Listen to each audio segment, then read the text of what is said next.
Good morning, students. This is Bismillah Khan, part 2. This is from the Sound of Music chapter, part 2.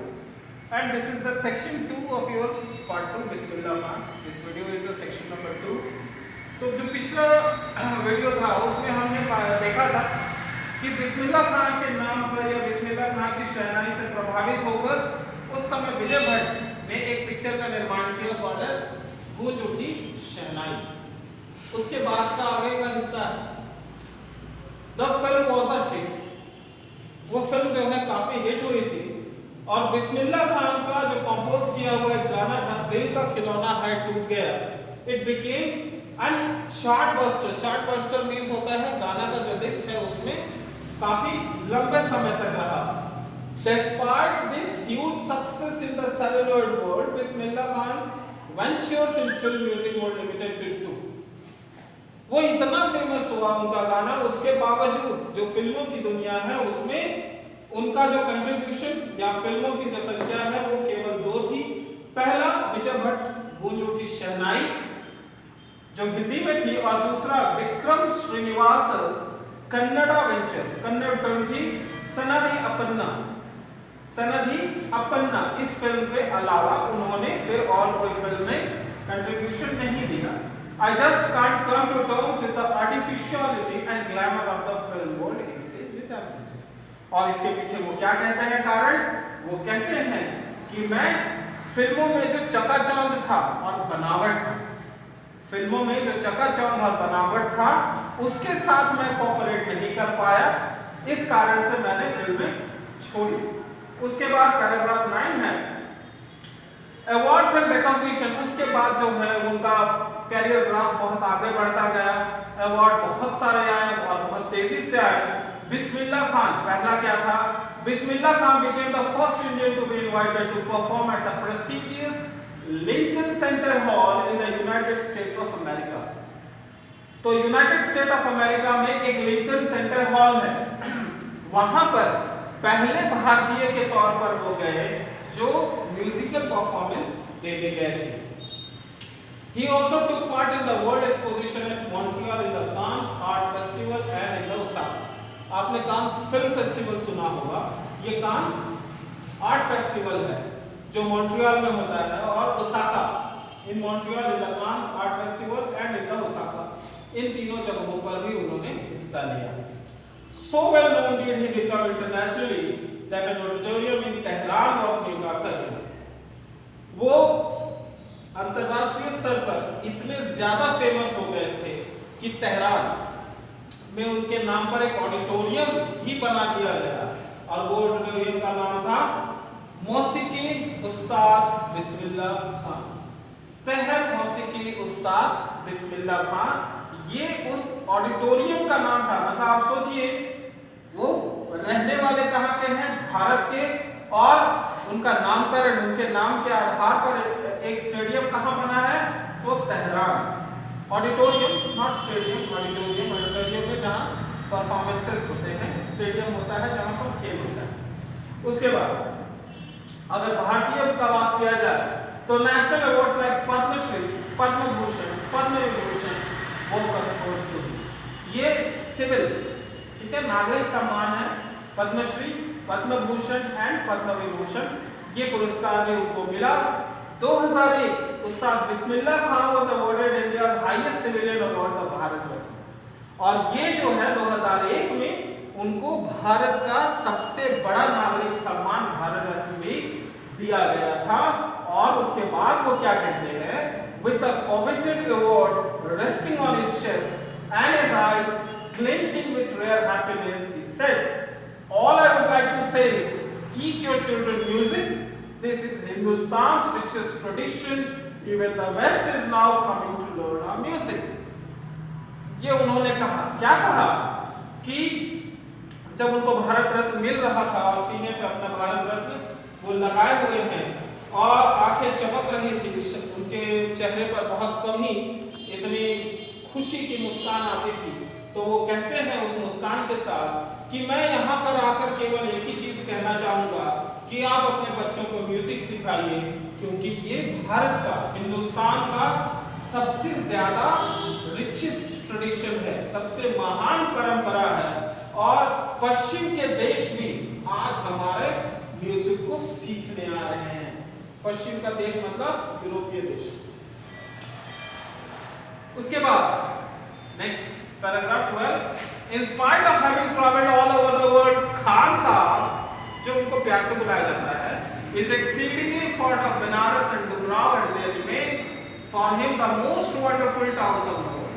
उन्होंने पूरी दुनिया घूमी, लेकिन खान साहब के लिए, खान साहब बिस्मिल्लाह खान को कहा जाता है, खान साहब के लिए बनारस, डुमराव बिहार, जहाँ उनका जन्म हुआ था, बनारस यूपी में, वो आज भी दुनिया के सबसे ज्यादा प्रिय शहर है उनके। A student of his once wanted him to head a Shehnai school in the USA, and the student promised to recreate the atmosphere of Banaras by replicating the temples there. उनके एक शिष्य में उनको कहा कि वहां पर एक शहनाई स्कूल है यूएसए में, उसको आप हेड कीजिए, लेकिन साथ ही साथ उसने ये भी प्रॉमिस किया कि यदि आप वहां जाते हैं तो मैं बनारस का ही वातावरण उसके आसपास बना दूंगा और वहां खूब सारे मंदिर भी बनवा दूंगा, ताकि आपको महसूस हो बनारस में ही आप, अगर आप यूएसए चले वहां के शहनाई स्कूल में पढ़ाने के लिए, हेड करने के लिए। But Khan Sahab asked him if he would be able to transport river Ganga as well. तो खान साहब ने क्या कहा कि क्या गंगा नदी को भी वहां ले जाएंगे। Later he is remembered to have said, वो याद करते हुए फिर कहते हैं कि that is why whenever I am in foreign country I keep wanting to see Hindustan। और वो कहते हैं कि इसी कारण से जब मैं कहीं विदेश में होता हूँ तो मैं हमेशा अपने देश हिंदुस्तान को देखना चाहता हूँ। while in मुंबई में होता हूँ तो मैं केवल बनारस और गंगा नदी को याद करता हूँ, और जब मैं बनारस में होता हूँ तो मैं डुमराव के मट्ठा क्या होता है? It's a kind of beverage drink generally called in the regions of Bihar, rural regions of Bihar. It's a sour tasted curd, दही को मथ कर मट्ठा बनाया जाता है। तो वो कहते हैं कि डुमराव का मट्ठा मैं याद करता हूँ। तो इसमें आप देखिए वो क्या कह रहे हैं कि जब मैं विदेश में होता हूँ तो मैं हिंदुस्तान को याद करता हूँ, मुंबई में रहता हूँ तो बनारस और गंगा नदी को याद करता हूँ, और जब बनारस में रहता हूँ तो डुमराव के मट्ठे को याद करता हूँ।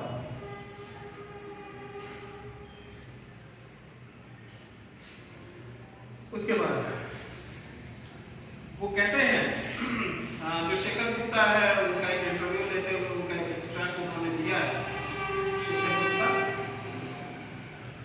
वो कहते हैं कि when partition happened, didn't you and your family think of moving to Pakistan? ये उनका इंटरव्यू का एक हिस्सा है। तो उनसे पूछा जा रहा है कि क्या जब भारत का बंटवारा हुआ तो आपका और आपका परिवार पाकिस्तान नहीं जाना चाहता था? बिस्मिल्लाह खान ने कहा, God forbid me leave Banaras, never. I went to Pakistan once.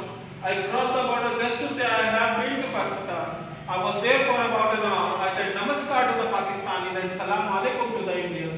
I had a good laugh. तो वो कहते हैं कि भगवान मुझे माफ करे, मैं बनारस छोड़ के जाऊं कभी नहीं जाऊंगा। एक बार मैं पाकिस्तान गया था, केवल पाकिस्तान में इसलिए गया था ताकि मैं ये कह सकूं कि मैं पाकिस्तान गया था। मैं वहां 1 घंटे रहा और वहां मैंने पाकिस्तानियों को नमस्ते कहा और भारतीयों को सलाम अलैकुम कहा, और उसके कारण काफी लोग हंसे भी थे। उसके बाद उस्ताद बिस्मिल्लाह खान की जिंदगी जो है वो बता रहे हैं। Ustad Bismillah Khan life is a perfect example of the rich cultural heritage of India, one that effortlessly accepts that a devout Muslim like him can very naturally play the Shehnai every morning in the Kashi Vishwanath temple।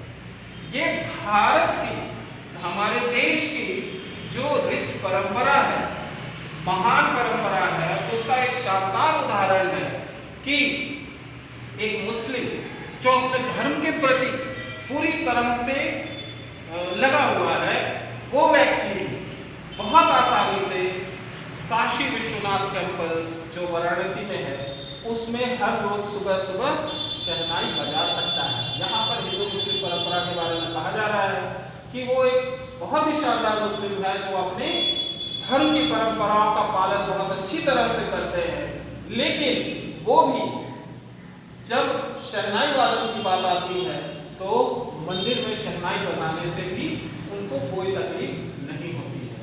और उसके बाद उस्ताद बिस्मिल्लाह खान पास away 21 August 2006 at the age of 90 after a prolonged illness। 21 अगस्त 2006 को आखिर में उस्ताद बिस्मिल्लाह खान का निधन हो गया। तब वो 90 साल के थे और बीमारी के कारण उनका निधन हुआ। He was given a state funeral and the government of India declared 1 day of national mourning। उन्हें पूरे राजकीय सम्मान के साथ उनका अंतिम संस्कार किया गया और भारत सरकार ने उनके सम्मान में एक दिन का राष्ट्रीय शोक भी घोषित किया था।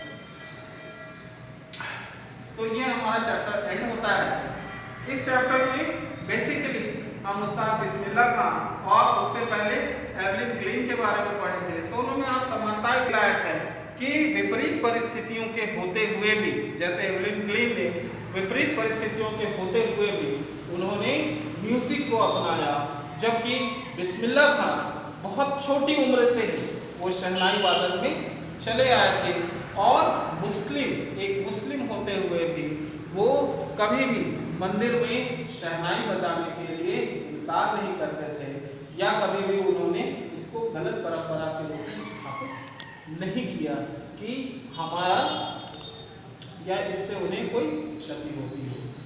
This ends our chapter. Thank you for today.